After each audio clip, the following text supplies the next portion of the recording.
अगर आपका कोई मिसफायर हो रहा है तो मिसफायर जब होगा तो एग्जॉस्ट से जो गैसेस हॉट गैसेस निकलेंगी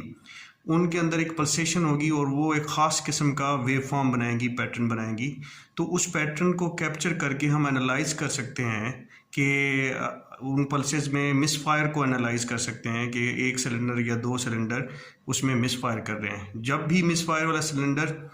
कम उस पे आएगा,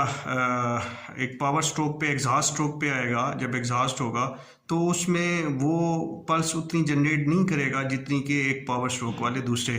जो सिलेंडर हैं उतनी करेगा। तो इस वजह से जब हम उसके वेव फॉर्म के एनालिसिस करेंगे तो हमें वहाँ पे क्लियर इंडिकेशन मिलेगी कि यहाँ पे मिसफायर हो रहा है। तो ये पीजो इलेक्ट्रिक सेंसर या इसको पल्स सेंसर भी कहते हैं, ये दराज से बहुत इजीली मिल जाता है और बहुत ही कम कीमत में 100-150 में आपको